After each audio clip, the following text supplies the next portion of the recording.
Olá, vamos a mais um Rede Vida Serviço. Nós, mulheres, passamos por inúmeras transformações físicas e hormonais. Muitas vezes colocamos as necessidades dos outros à frente das nossas. Nesse caminho, pequenos desconfortos acabam sendo ignorados e sintomas passam a ser vistos como os normais da rotina. A circulação sanguínea é uma dessas áreas que silenciosamente pede atenção. Inchaço nas pernas, sensação de peso, cansaço ao final do dia, dores ou vasos aparentes são queixas comuns. Mas ainda assim, muitas vezes convivemos com esses sinais por anos sem perceber que o corpo está pedindo cuidado. Converso agora com o cirurgião vascular Dr. Stefano Tic Gabriel. Seja muito bem-vindo, um feliz 2026, a gente ainda não tinha se cruzado esse ano, uma alegria recebê-lo. É verdade, Ana, muito obrigado por me receber, um feliz 2026 para você. E vamos hoje falar um pouquinho da saúde feminina. Saúde feminina, nós mulheres somos mais propensas a termos problemas circulatórios, doutor? Sim, a mulher, ela tem uma predisposição natural, uma fragilidade vascular que a predispõe a doenças circulatórias, em especial as doenças venosas.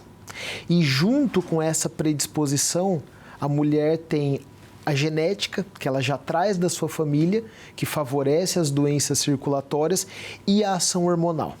Olha só. Explica pra gente, então, o que é a venosa e o que é a circulatória. Qual a diferença delas? Pra gente ficar atenta, porque pelo jeito não tá fácil ser mulher, não. Nós temos, de uma maneira geral, nós temos dois vasos sanguíneos principais na nossa circulação, que são as artérias e as veias. As doenças venosas, elas são mais incidentes no público feminino, que são as causas de dores nas pernas, inchaço, lipedema, varizes, e que sempre incomoda muito o público feminino. Mas as mulheres também sofrem com as doenças arteriais circulatórias. Quando a mulher perde a proteção hormonal, a proteção estrogênica e entra na fase da menopausa, aumenta-se o risco das doenças cardiovasculares, os entupimentos arteriais que levam ao infarto, ao derrame e às outras alterações circulatórias. Então, a mulher em especial é um indivíduo, é um ser humano que precisa de uma atenção circulatória especial. Doutor, o senhor falou do lipedema. Recentemente, uma apresentadora famosa, que é muito magra, falou que sentia muitas dores no corpo, acordava com manchas pelo corpo e depois de passar por vários médicos diagnósticos se descobriu que era lipedema. A gente às vezes associa o lipedema àquela perna mais gorda, que tem uma impressão, parece um aspecto de celulite. Me chamou a atenção saber que uma mulher que não tem nada desse aspecto tem também o lipedema. Explica pra gente sobre essa doença. Essa característica de dores nas pernas, de hematomas que surgem sem um trauma e esse aspecto na coxa e na perna, tipo de celulite, significa um processo inflamatório presente naquela mulher. E essa inflamação, ela está ocorrendo nas células gordurosas. E essas células inflamadas, elas se depositam em determinadas regiões do corpo da mulher, especialmente na região do quadril, das coxas, pode também acometer os membros superiores, os braços, e essa inflamação que caracteriza o lipedema. E aí ela acaba desenvolvendo dores, os hematomas decorrentes da inflamação, da fragilidade vascular, e ela também começa a apresentar ao longo dos anos uma desproporção corporal. E aí vem a questão do diagnóstico do lipedema, porque mesmo as mulheres jovens, as mulheres magras, têm esse acúmulo tecidual em determinadas regiões do corpo. Eu já vi pacientes até com acúmulo de tecido na região do joelho. E muitas vezes são pessoas que praticam atividade física, mas não conseguem delinear aquela região muscular ou diminuir medidas por causa da inflamação do lipedema. Então, o lipedema é uma inflamação corporal, especialmente nas células gordurosas. E é fácil esse diagnóstico? Não é fácil, porque nós não temos um exame que faça o diagnóstico. Então, na verdade, é uma convicção clínica. São os sintomas que a paciente está apresentando, associados às características do exame físico dela, ao acompanhamento clínico, que a gente fecha o diagnóstico do lipedema. E o que muitas pessoas ainda não entendem ou às vezes ainda tem dúvida é a respeito do tratamento. Porque é muito comum uma mulher que tem um acúmulo tecidual, ela entende que ela fazendo uma cirurgia, ela resolve aquele problema. E a inflamação, ela não consegue ser resolvida cirurgicamente. Então, o primeiro passo do tratamento do lipedema não é cirurgia, mas sim um processo de desinflamação corporal. E isso nós conseguimos como? Passo a passo. Uma dieta de característica anti-inflamatória, uma atividade física rotineira, sempre sob supervisão, com fortalecimento muscular da panturrilha, trabalhando aquelas regiões que têm uma desproporção corporal. A avaliação circulatória ela é fundamental porque outras doenças vasculares também podem estar presentes na paciente com lipedema. Então a gente tem que fazer esse diagnóstico. O acompanhamento fisioterápico, a drenagem linfática, a reabilitação vascular, ela diminui medidas, ela contribui para diminuir o impacto do lipedema. E uma coisa importante é a terapia compressiva.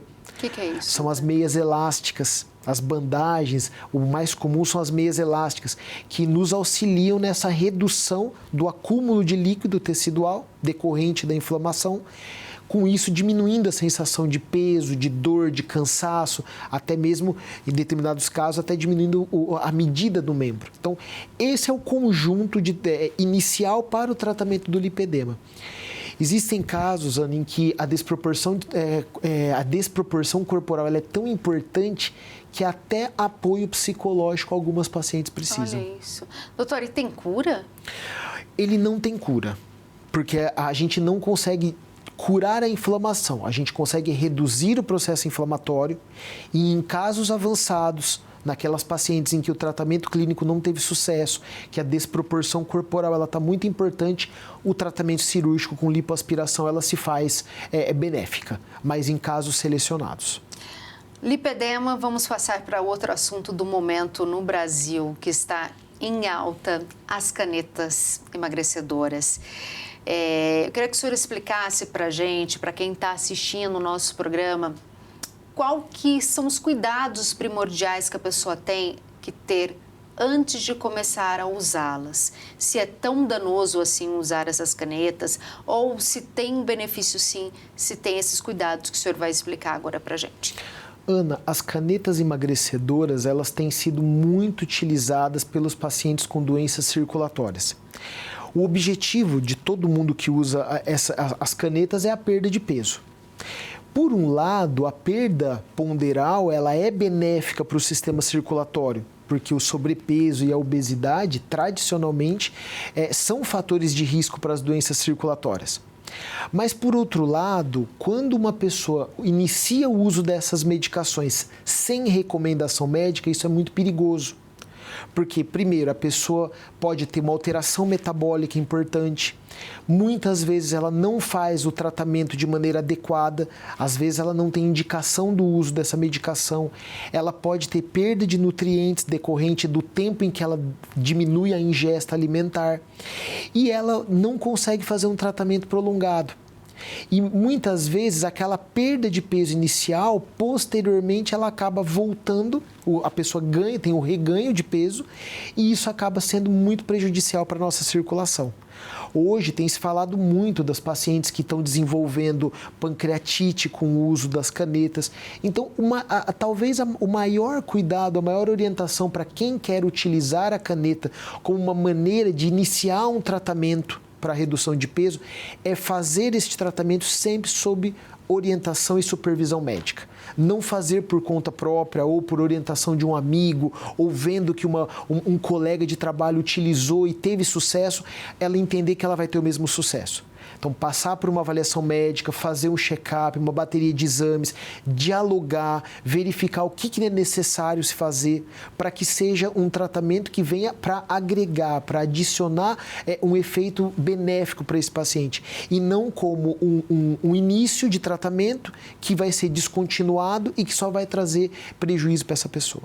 Quero que o senhor deixe um alerta também sobre a procedência porque a caneta não é simplesmente uma caneta, é um medicamento. Como é um medicamento, a gente tem que saber de onde ele vem, doutor.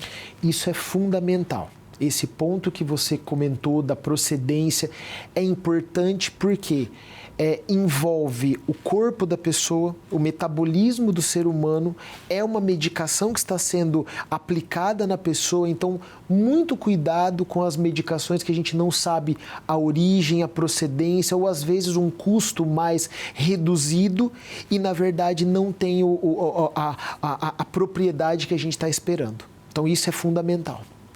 Nós mulheres passamos por várias mudanças hormonais no decorrer da nossa vida, ainda bem. Chegar até a menopausa e ter essas mudanças significa que a gente vai ter uma vida longa.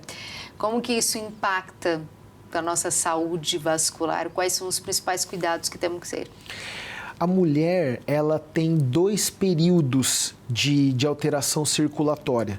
Então, de um modo geral, dos 20 até os 40, 50 anos, ela tem as alterações decorrentes da ação hormonal, aumentando o risco de eventos tromboembólicos, de doença venosa, como, por exemplo, as varizes nos membros inferiores.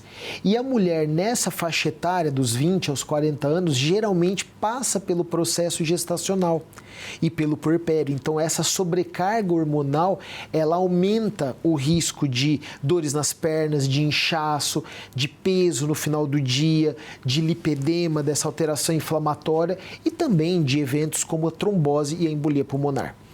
Depois que passa esse período hormonal, que vem a menopausa e que a proteção estrogênica ela diminui, aumenta o risco das doenças arteriais. Por quê? Porque a artéria feminina passa a funcionar como uma artéria masculina, sem proteção. E sem essa proteção aumenta o depósito de placa nas artérias. Isso favorece as obstruções nas artérias coronárias, nas artérias carótidas, nas artérias dos membros inferiores. Então, a mulher é um público que a gente tem que acompanhar ao longo de toda a vida dela.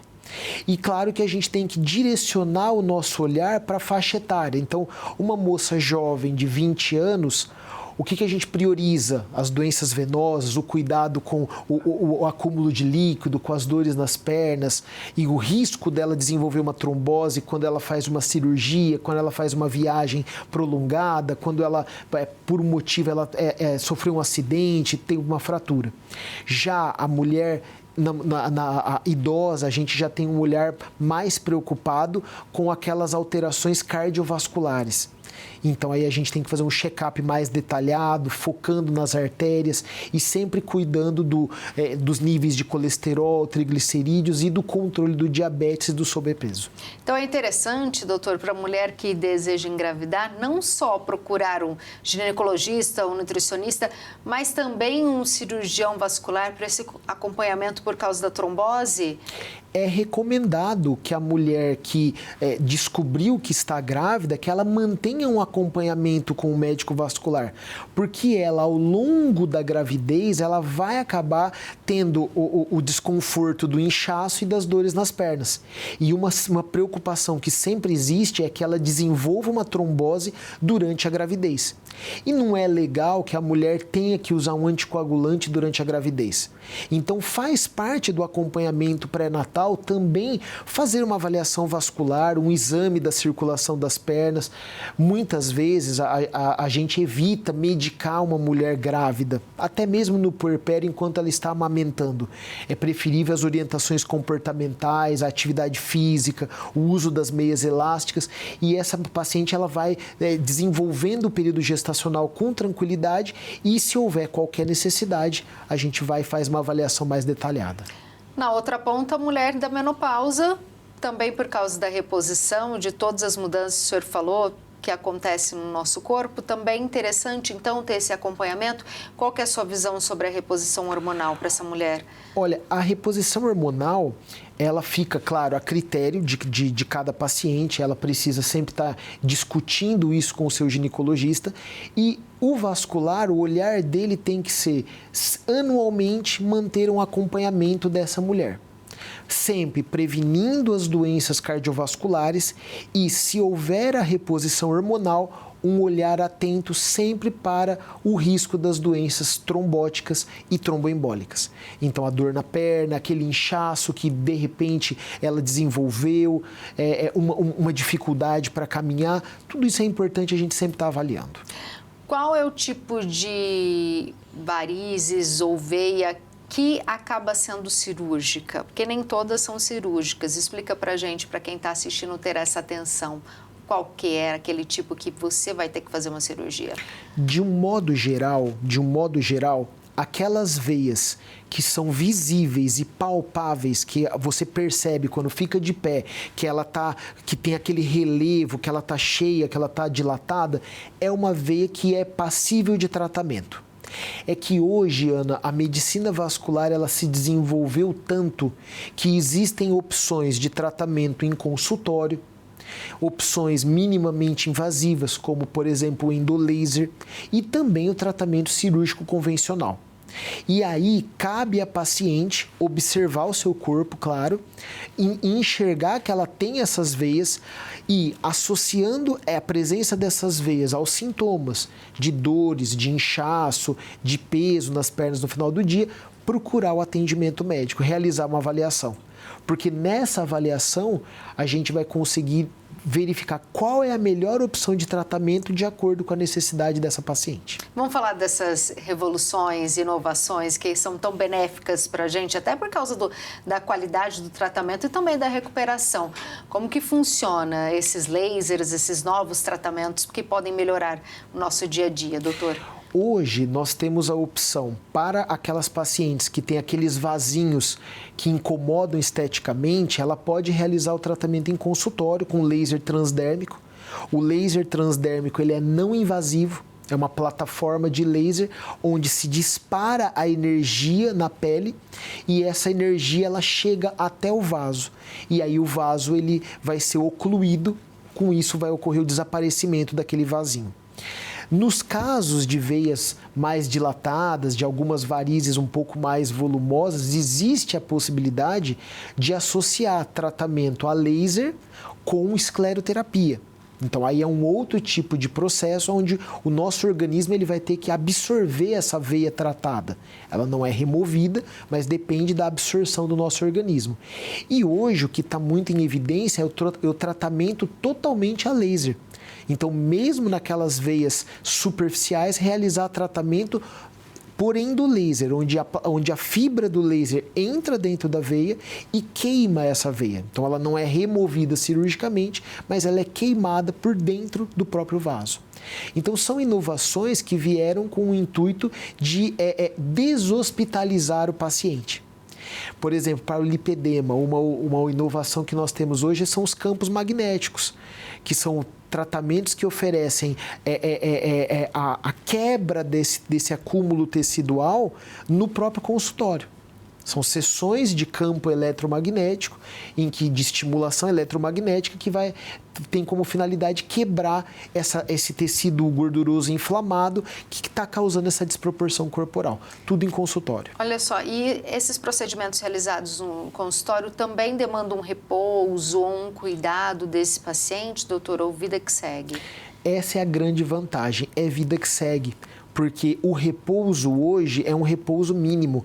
A ideia dos tratamentos minimamente invasivos em consultório é permitir com que o paciente realize o tratamento, vá para casa imediatamente sem ter o afastamento do trabalho ou afastamento da família. Claro que são realizadas orientações, é sempre solicitado cuidados por parte do paciente, mas aquela necessidade de 1, 2 semanas de repouso já não existe mais. Mesmo com a cirurgia ou a cirurgia convencional, para o paciente que não tem como fazer esse tipo de os tratamentos que o senhor expôs aqui, a cirurgia hoje também, o repouso, ele é mais tranquilo ou continua como antigamente ou a cirurgia também evoluiu? Hoje, mesmo os procedimentos cirúrgicos, eles têm uma característica minimamente invasiva. Então, mesmo quem realize o tratamento convencional já não necessita mais de todo aquele período de repouso. Então, claro, quem faz no consultório, muitas vezes acabou o tratamento, vai embora, vai trabalhar, vai fazer as suas atividades, volta para o seu convívio familiar sem nenhum problema. Segue as orientações. Quem fez o tratamento hospitalar, muitas vezes, 2, 3 dias de um afastamento tranquilo, onde a pessoa já está caminhando, já está fazendo as suas atividades e ela retoma as suas atividades diárias sem problema. Sedentarismo, qual o perigo dele para a nossa saúde vascular? O perigo do sedentarismo. Quem é sedentário tem maior dificuldade de controle de peso. Quem é sedentário tem uma lentificação de fluxo sanguíneo e aumenta o risco de trombose. Então, sedentarismo não combina com boa saúde circulatória. A gente precisa estimular que as pessoas façam seus exercícios, que o importante é que a pessoa faça algum tipo de atividade física, seja caminhada, bicicleta, pilates, hidroginástica, musculação, mas o importante é que ela esteja em atividade. Da mulher, doutor, tem alguma doença que pode ser associada à saúde vascular? Pressão alta, diabetes, artrite, artrose, tem relações? Tem. Uma mulher, o diabetes, a hipertensão, a obesidade, o sobrepeso, o sedentarismo e o hábito de fumar são os principais fatores de risco para as doenças circulatórias. Além disso, o uso de hormônio. Então, os anticoncepcionais também estão associados a um risco de doença circulatória.